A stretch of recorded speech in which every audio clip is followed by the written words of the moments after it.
नाम शाहीन हुआ और मैं पहले इस बातों से शुरुआत करना चाहती हूँ। मैं अमन पसंद लोग हूँ। मेरे शहर में गंदा रहने दो, लाल हरे रंग में मत बांटो, मेरे शहर में तिरंगा रहने दो।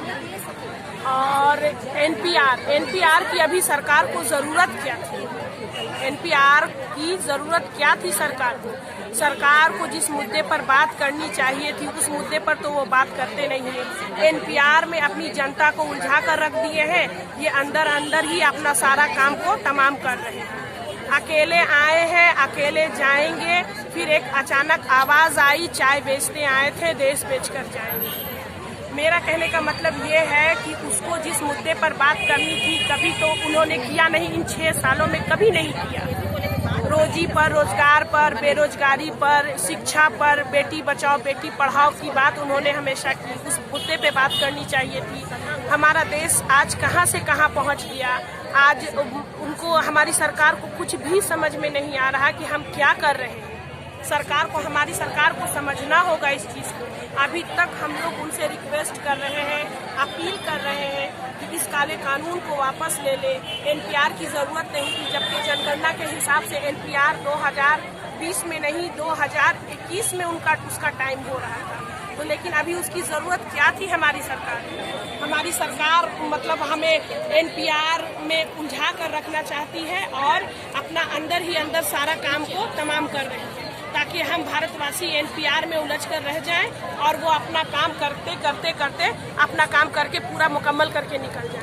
जिस मुद्दे पे उनको बात करनी चाहिए उस मुद्दे पे कभी उन्होंने नहीं बात की। एनपीआर के लिए आएंगे तो आप उनका विरोध करेंगे? हम हमेशा से विरोध करेंगे। तमाम लोग, एकदम पूरे भारतवासी जो है उनका विरोध करेंगे, क्योंकि ये सही समय नहीं है एनपीआर का। और एनपीआर को विरोध ही नहीं करेंगे, उसको हम लोग जड़ से उखाड़ के फेंकेंगे।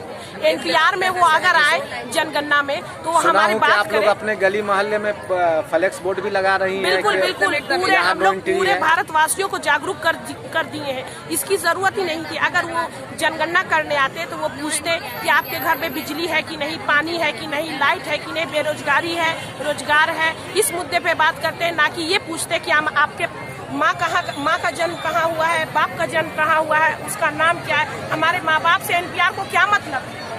पहले हमारा जनगणना कीजिए। अगर सही आप है तो हमारी सरकार हमें सिर्फ उलझा कर रख देना चाह रही। जो रख दी वो अपने काम में, अपने मकसद में कामयाब हो गई। उलझा कर रख दी और वो अंदर अंदर अपना सारा काम कर रही है और आगे भी करना चाह रही। लेकिन अब हम लोग चुप नहीं रहेंगे। चुप रहने का भी, बर्दाश्त का भी कोई सीमा होता है। एक लाइन हम देशवासियों के लिए कहना चाहते हुए है कि तमाम लोग, हिंदुस्तान के तमाम लोग अगर हमारा ये मैसेज सुने तो हम एक लाइन में आपको समझाना चाहते हैं कि जिस तरह नोटबंदी हुई थी और हम सारे लोग उस एटीएम के लाइन में लगे थे, तो एनआरसी होगा तो सारे लोग रहेंगे, सिर्फ मुसलमान वहाँ पर नहीं रहेंगे। मेरी इस बात को आप जरूर गौर करिएगा कि एटीएम की लाइन की तरह एनआरसी के लाइन में हम सारे लोग रहेंगे, सिर्फ मुसलमान नहीं रहेगा, सारे धर्मों के लोग लगे रहेंगे। वक्त है, आप सभी लोग समझने की कोशिश करिए। हम तमाम हिंदुस्तान के रहने वाले लोगों को ये चीज बताना चाहते हैं कि एटीएम की लाइन की तरह ये भी हमारा लाइन लगेगा। तो अभी वक्त है, अपनी आंखें खोलिए और समझिए कि सरकार क्या करना चाहती है। मेरा मैसेज आप अगर सुनिएगा, समझिएगा तो उसको फॉलो जरूर करिएगा, क्योंकि हमारे हिंदुस्तान के तमाम लोग जो है वो हमारे भाई और बहन की तरह हैं और अमन पसंद लोग हैं। अब प्यार मोहब्बत से ही इस चीज को हम सरकार से अपील करेंगे। जितना भी प्यार दिखावे सरकार आपकी बात सुनने को तैयार लेगी। हमें 110% हमको भरोसा है सरकार पर, इसलिए कि अगर वो असम पर देखेगी, गौर करेगी तो वो इस फैसले को लेने के लिए जरूर तैयार होगी। कुछ वो बढ़ेंगे, कुछ हम लोग बढ़ेंगे और मध्यस्थता जो होती है उस पर हम जा करके इस चीज को हम खत्म करने की कोशिश करेंगे। और हम चाहते हैं कि सरकार हमारी बात को समझे और कोशिश रहेगा, कोशिश ही कामयाब होती है।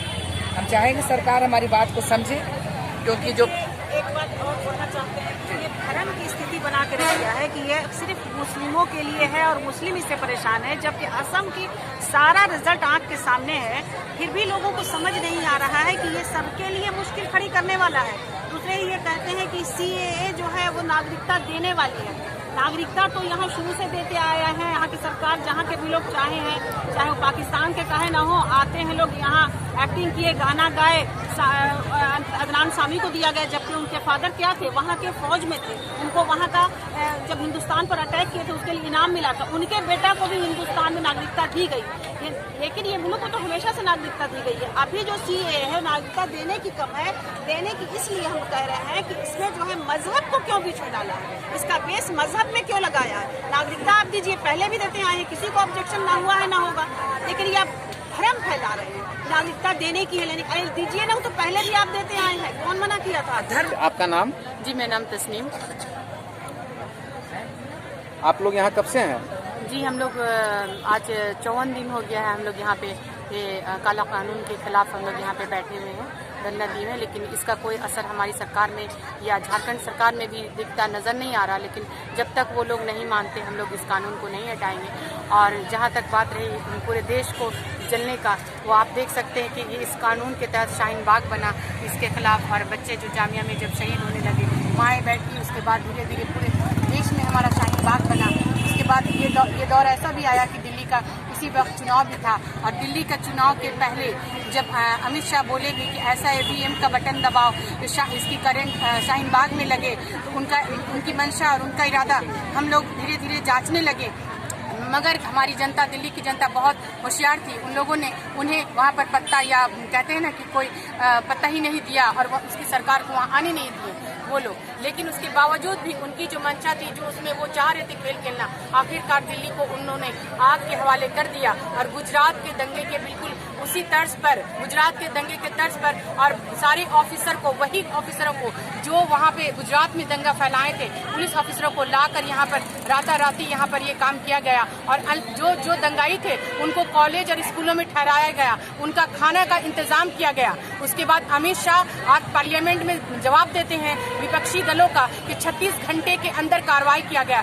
हमें और आपको सबको पता है कि कोई भी दंगा जब 24 घंटे के से ज्यादा हो जाता है, वो तो प्री प्लान रहता है, और उसके साथ हमारी सरकार या केंद्र सरकार मिली होती है। और कुछ भी आप बात बोलने जाइए दिल्ली में शाहीन बाग की बात, तब भी वो लोग बोलते हैं कि केजरीवाल से पूछिए। वहाँ तो केजरीवाल की केंद्रीय जो शासन प्रशासन है वो तो नहीं है, वो तो केंद्र सरकार के हाथों में है। और ये जो दंगा था प्री प्लान था, घर में चुन चुन कर, झंडा लगा कर मारा गया है, और रात में, दिन में, और आज जब जख्म देते हैं उसके बाद मलहम लगाने के काम करते हैं। आज वो लोग करोड़ रुपया दिखाने के लिए पब्लिक को, जनता को, जान किसकी गई ये इस पर हम नहीं जाते हैं, जान मुस्लिम हिंदू सब की गई है, वो सिर्फ जान गई है। और वो जो बहा है वो सिर्फ खून था, और वो हमारे हिंदुस्तानी भाई का, बहन का, माँ का, किसी का माँ का गोद उजड़ा है, किसी का मांग सुना हुआ, 14 दिन की दुल्हन विधवा हुई है, उस पर आप क्या खुशी दे पाएंगे? हमारी सरकार उसकी खुशी वापस ला पाएगी? कभी नहीं ला पाएगी। उसके जुबान से उसके लिए क्या लग रहा है कि कल जो अमित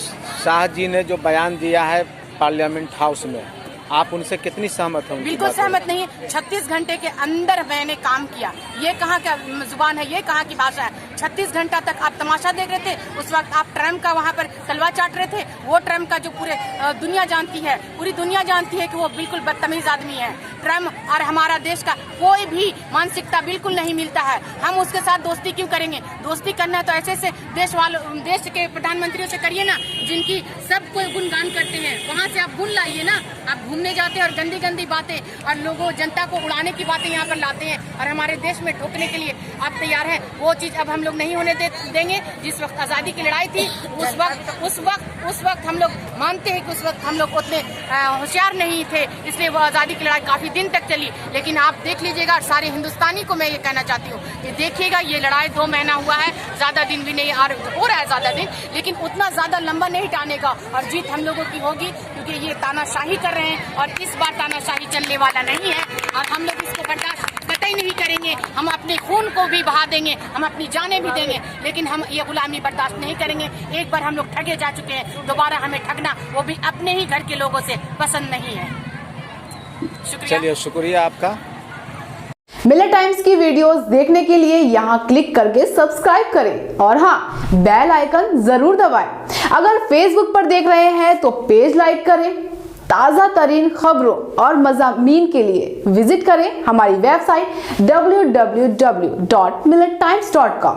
हमारी ये वेबसाइट उर्दू, हिंदी, इंग्लिश तीनों लैंग्वेज में मौजूद है।